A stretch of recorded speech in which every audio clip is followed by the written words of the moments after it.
Саламатсыздарбы? Кайрылуу күн окуучулар. Сиздерге бүгүнкү жаңа тақырыпты бастамас бұрын өткен тақырыпқа шолу жасап жіберейік.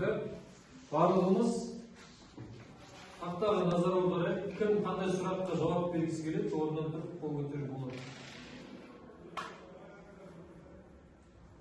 Басталды. Сіздерге бірінші сұрақ: түтікте немесе құбырда қозғалып бара жатқан идеал сұйықта қолданылатын энергияның сақталу заңы дегеніміз атау қайдан алды дейді. Қанатбек, Бернулли теңдеу формуласы болып табылады. Бернулли теңдеу формуласы болып табылады дейді. Сәйкестендірейік. Келесі сұраққа Данияр айта беріңіз. Үлесі ваекінің выборға қатынасы, сыбырдың себепке қатынасы үзіліссіздік формуласы. Үзіліссіздік теңдеуінің формуласы сәйкестендірейік. Келесі Данияр айта беріңіз. Смолмайтын сұйықтың жылдамдықтарының модульдері ағын түтігінің қималарын аудандарына кері пропорционал. Ол қайсысы? Кері пропорционал. Келесі сұрақ айта беріңіз.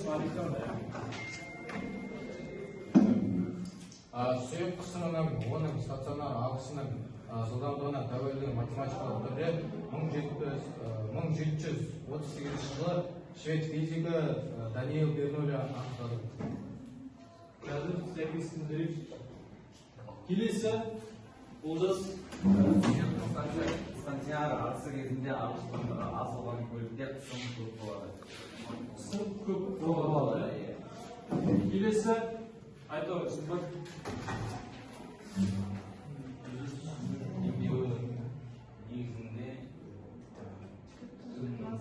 Түтіктің қимасы өткен бөлігінде ағыс жылдамдығы дейді. Азырақ екендігі анықталады дейді. Келесі айта беріңіз.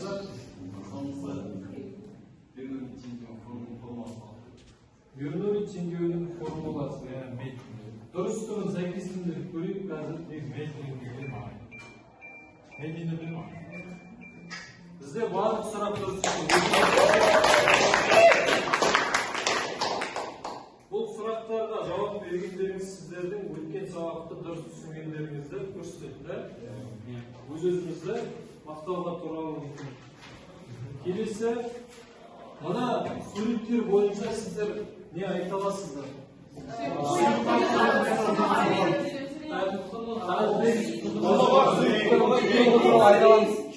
Сұйықтың тұтқырлығын ойлайсыздар. Көп, аз. Мына сұйықтықтарды қарасаңыздар, сұйықтықтар қандай?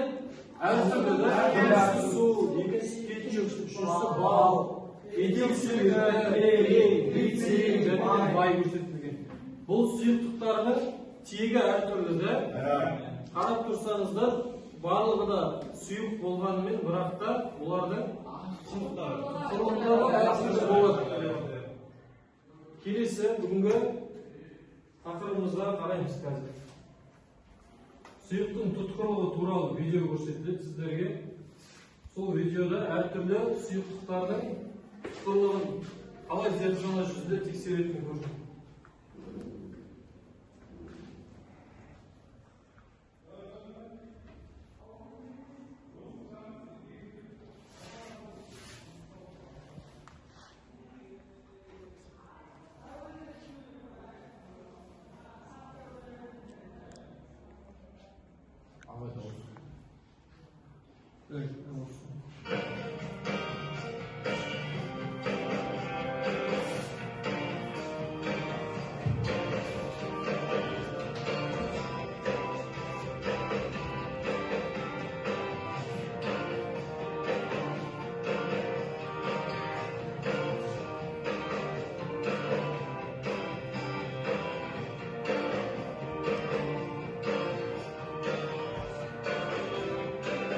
Видеода көрсетілген жатқан нәрсе ол сұйықтмайды.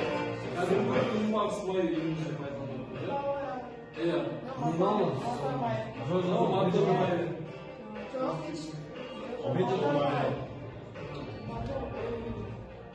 Мотор май деген мына видеода көрсетілген. Бұл бал.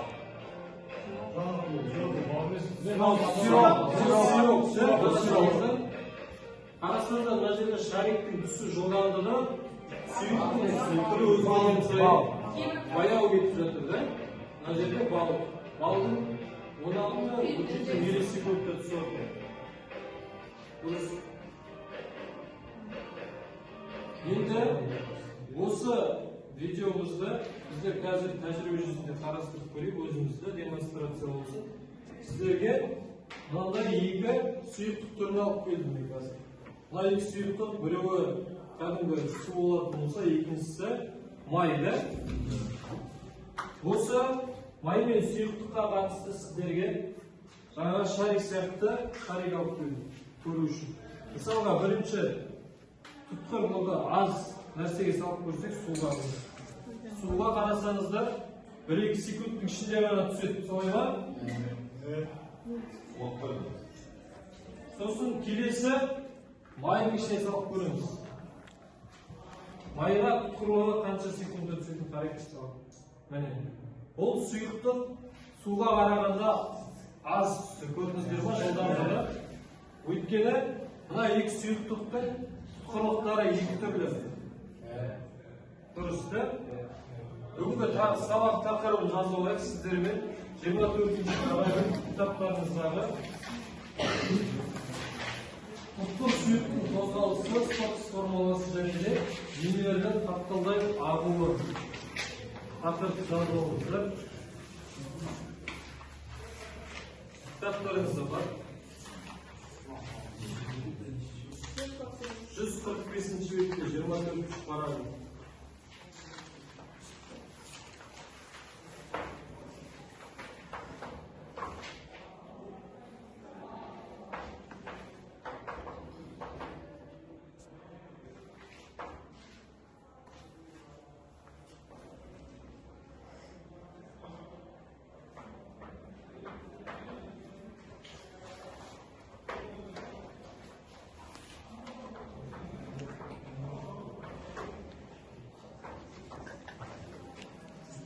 Стокс формуласы жазылыңыздар.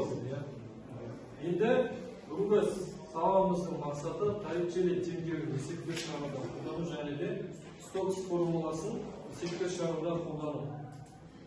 Енді біздер тақырып бойынша кішкене анықтама бере кетейік. Тұтқыр сұйықтықтың сипаттамалары. Тұтқырлық дегеніміз не? Тұтқырлық факторлары қандай? Тұтқырлық дегеніміз не? Анықтамасын. Қараңыздаршы. Бұл тұтқырлық сұйықтықтың ағысына қарсылық көрсету қабілеті. Тұтқыр сұйықтықтар баяу ағады, ал тұтқыр емес сұйықтықтар тез ағады. Дұрыс. Жаңағы видеода көрдіңіздер де, тәжірибеден көрдіңіздер, тұтқыр сұйықтық баяу ағады, тұтқырлығы аз сұйықтық тез ағады. Дұрыс. Жылдамдығына әсері бар екен. Енді Стокс формуласының оның сипаттамаларын қарасаңыздар, Стокс формуласы тек қана сфералық денелерде ғана орналасады дедік. Тұрақты жылдамдық болады, және де сфералық денелерге ғана пайдаланылады, және де ламинарлық ағыс кезінде. Ламинарлық ағыс дегеніміз не еді? Ағыстың қандай болуы?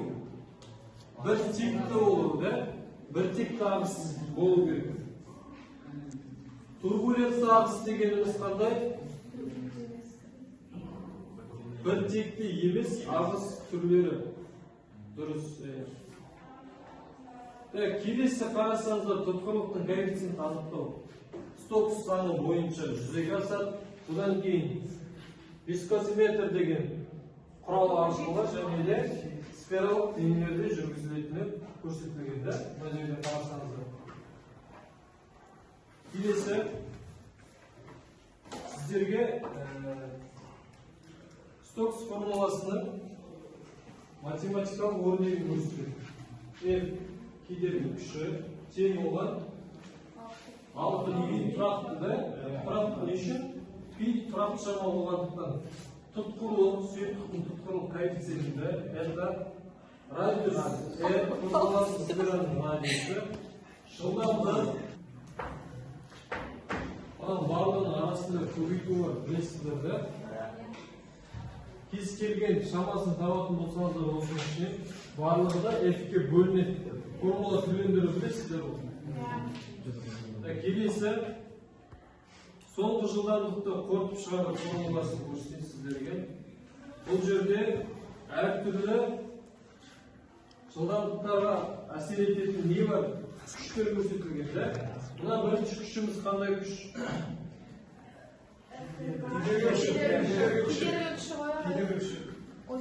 Кедергі күші ба, көздері күші ба?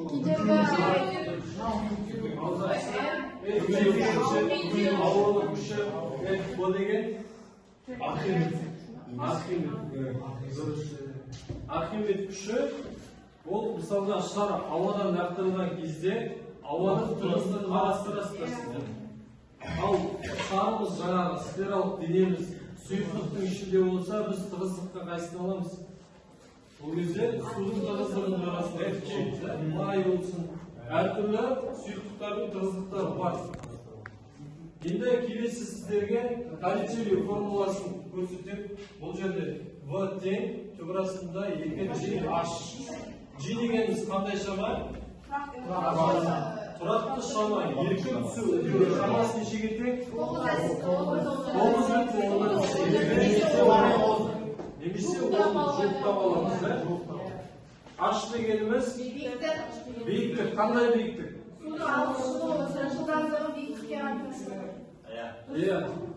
Саңылаудың ортасынан есептелген сұйықтықтың деңгейіне байланысты. Сұйықтық, мысалға саңылау кез келген денеде саңылау болатын болса, бензолькамыз мына жерде саңылау болатын болса, биіктігі қай жерден бастап өлшенеді? Мына жерде мына тесікке дейінгі аралық. Дұрыс. Келесі, қазір біздер Стокс формуласын қолданамыз, сіздермен есептер шығарамыз. Тапсырма. Бірінші жұптық тапсырма, сіздер қасыңызда отырған жұптарыңызбен бірге есептейсіздер. Қасыңызда.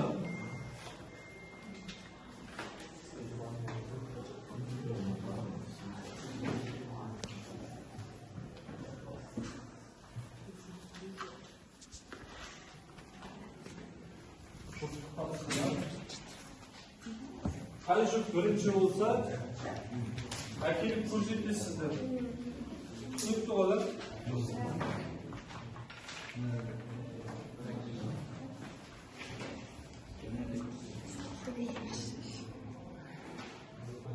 Ал олар жұптық жұмыс бойынша өздеріңіздің жауаптарыңызды айтыңыздаршы, бірге тексеріп көрейік. Бірінші есепке неше шықты? Бірінші есептен 8,4 давай. Барлықтарыңызда солай шықты ма? Дұрыс. Екінші есеп бойынша да екеуін бірге тексереміз. Жауабы? Дұрыс екен да. Онда балалар қастарыңызға өздеріңізге 2 балл қойып отырамыз. Әр есепке 1 баллдар. Келесі жеке жұмыс, сіздерге жеке жұмыс парақшалар таратылды. Сол бойынша жаңағы тема қағаздарда көрсетілген есептерге жауап бересіздер, және де соңындағы сұраққа жауап береміз. 2 балл. Сонда үшеуі дұрыс болса 6 баллыңыз қоржында деген сөз. Әкеліп тексеріп көрсетуге болады. Біріншісін болғандар бар ма?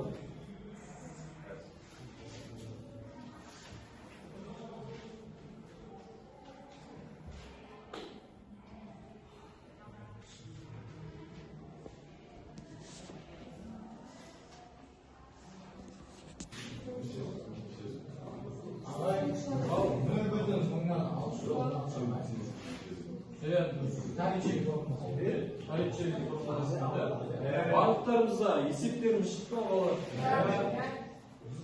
Қазір дұрыс нұсқасымен тексеріп көрейік та. Дұрыс нұсқасы бізде қазір мына жерде.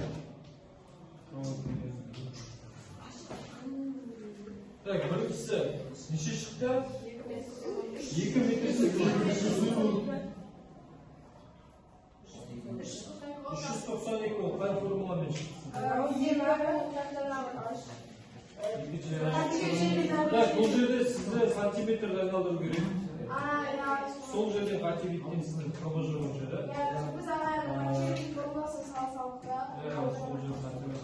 Сосын келесісінде, екіншісін неше шықты?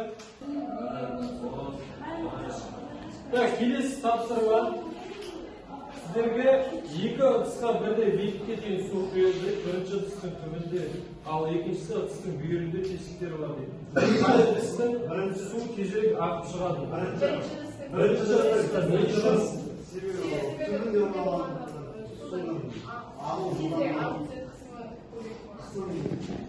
дұрыс. Келесі, мына интеллекттің қойған сұрақтар тыңдайсыздар, сол бойынша жауап береміз, да? Келесі слайдтағы сұраққа жауап береміз.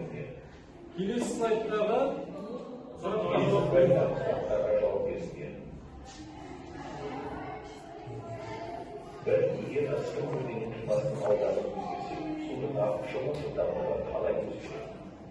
Егер ыстық көлденең қимасының ауданы өзгерсе, судың ағып шығу жылдамдығы қалай өзгереді? Судың ағып шығу жылдамдығы қалай өзгереді? Екіншісі ауданы. Так, егер ыдыстың көлденең қимасының ауданы өзгерсе, судың ағып шығу жылдамдығы қалай өзгереді? Жылдамдығы артады, себебі аудан кішірек қысым көп болады. Дұрыс. Және оның үстіне құйқаға тұрғанда жылдамдығы көбейеді. Келесі сұрақ. Егер ыдыстағы сұйықтықтың ТГ-сы өзгерсе, судың ағып шығу жылдамдығы қалай өзгереді?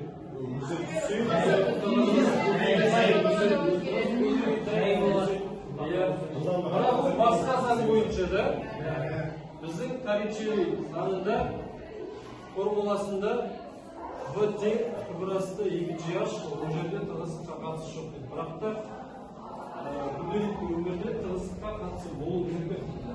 Солай ғой, да? Келесі, үшінші сұрақ. Торричелли теңдеуі қандай жағдайларда дәл орындалады? Торричелли теңдеуі. Айталым. Егер бізде лифт беріп тұрса,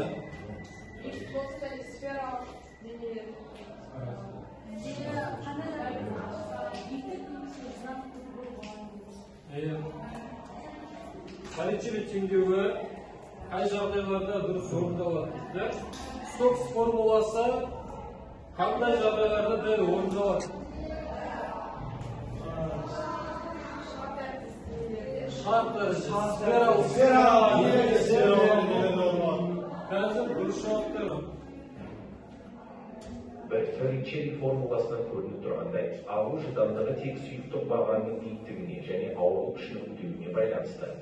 Егер сұйықтық тығыздығы өзгерген кезде тығыздық көбейсе, жылдамдық азаяды. Себебі тығыздықтың өсуі сұйықтың ауырлығын арттырады. Бұл ағыстың жылдамдығын азайтады. Торричелли теңдеуі идеал сұйықтықтар үшін орындалады, яғни тұтқырлық және ішкі кедергісі жоқ, сондай-ақ ағыстың тұрақты болған жағдайда. Теңдеу көлемді ағын жағдайында немесе тұтқыр сұйықтықтар үшін дәл болмайды. Стокс формуласы кішкене сфералық бөлшектердің ламинарлы ағын ішінде төмен жылдамдықпен қозғалатын жағдайларда дәл орындалады. Бұл формула үлкен жылдамдықтарда, турбулентті ағын жағдайларында немесе сфералық емес бөлшектер үшін дәл болмайды. Келісеміз, да? Стокс формуласы тек қана сфералық денелер үшін орындалады. Ал Торричелли теңдеуі идеал сұйықтықтарға арналған. Дұрыс. Қорытындылай кетсе, біздер бүгінгі сабағымызда тұтқырлық туралы таныстық. Және Стокс заңы қолданылуы және толықтыру өлшеудің аспаптардың танысыңыз болатынбыз. Өздеріңіздің балдарыңызды маған айта қойсыздар, қазір келіп бір-бірлеп сол бойынша сіздерді бағалайтын боламыз. Рахмет. Сабаққа деген рефлексияларыңызды ашық микрофон әдісімен айтып өтсеңіздер, өздеріңіздің ойыңызды. Айтуға, Алика. мен осы сабақта Торричелли формуласы қандай жағдайларда дәл орындалатынын білдім. Сосын қай жағдайларда болатынын үйрендім. Мен толық түсіндім сабақты. Рахмет. келесі сынға мен сот сұралмасын қалай қолдану керектігін түсіндім және де сұйықтықтардың анықтауды үйрендіңіз, да? Рахмет. Келесі кім айтады? Үш бала айтып сіздер айтып жатсаң. Бүгінгі сабақта біз стоп-стормас және текшерулердің қандай жағдайларда орындалатынын түсіндік. Ламина және турбулентті ағыстарды қайтадан жасалдық және олардың жалпы қандай себепті орындалатынын үйренген болатын. Сабақ толық түсінікті болды. Бірақ дегенмен де жаңа тарихи теңдеумен формула түзетуді жұмыс жалғастыру керек деп ойлаймын. Рахмет. Келесі сабақта немен жұмыс жалғастыру керектігін көрсетеміз, да? Жақсы. Рахмет, сау болыңыздар.